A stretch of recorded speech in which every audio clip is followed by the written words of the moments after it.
Hello my friends, welcome back to the channel Ashish sir.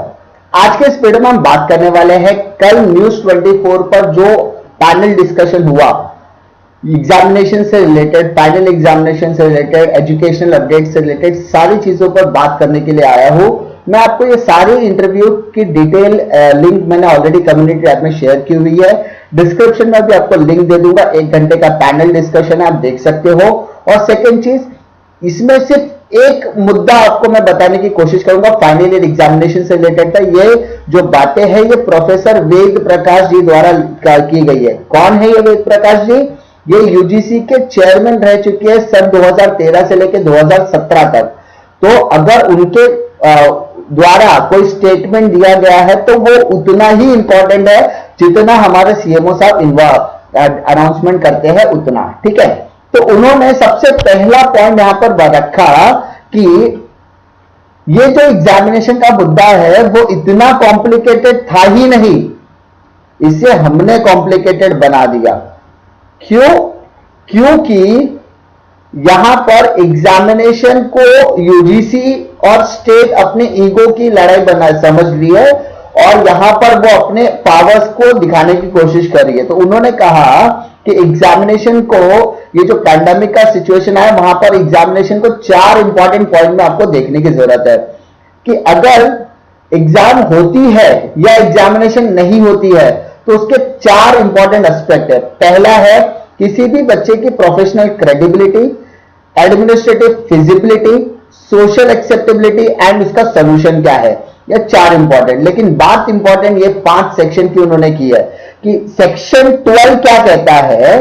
Section 12 कहता है UGC का काम क्या है। पहला सेक्शन 12 सबसेक्शन बी कहता है यूजीसी एडवाइजरी इशू कर सकती है।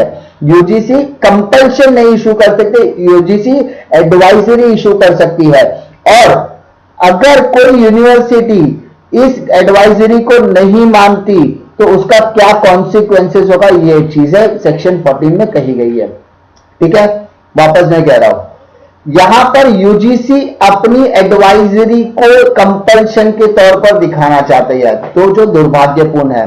लेकिन अब इंपॉर्टेंट चीज क्या आती है, डिग्री कौन दे सकता है, हु इज एलिजिबल या हु इज कंफर्मिंग या who is confirming to allocate the degree या who is eligible to award the degree. तो यहां पर दोनों चीजें का उन्होंने क्लियर किया कि section 22 of the subsection 1, section 22 of the subsection 1 clearly कहता है कि डिग्री अलोकेट करने का अधिकार सिर्फ यूनिवर्सिटीज को है, लेकिन ये डिग्री रिकॉग्नाइज्ड बाय यूजीसी होनी चाहिए। तो यूजीसी इन दो चीजों को मिक्स कर रहा है, ऐसा उनका स्टेटमेंट है। डिटेल वीडियो आप देख सकते हो।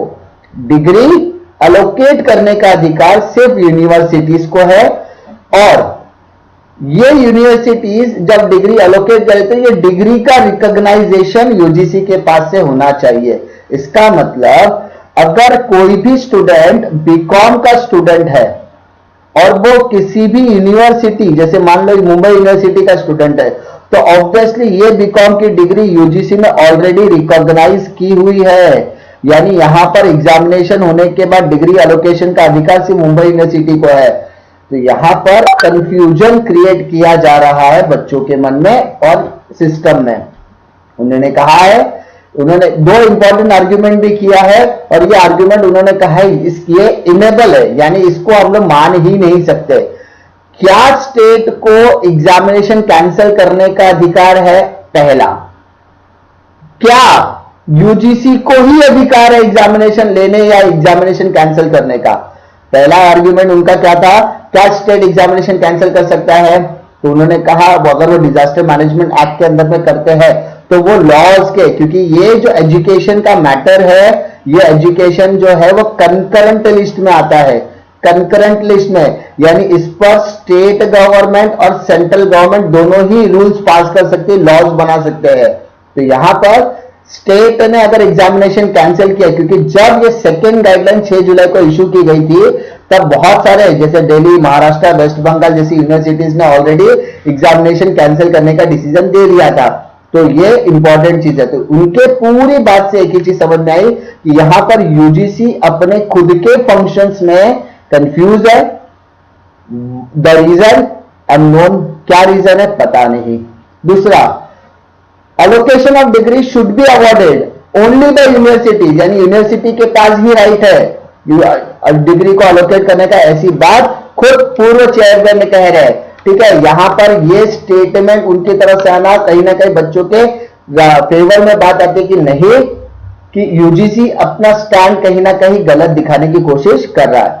उम्मीद करता हूं कि इस आर्ग्यूमेंट से, इस पैनल डिस्कशन का जो निष्कर्ष था आपको समझ में आया होगा। किसी भी तरीके की डिफिकल्टी आती है तो मैं आपके साथ बना हुआ हूं, हर एक अपडेट के लिए मैं बना हुआ हूं। ईच एंड एवरी अपडेट आपके पास पहुंचाने की मैं कोशिश करता हूं।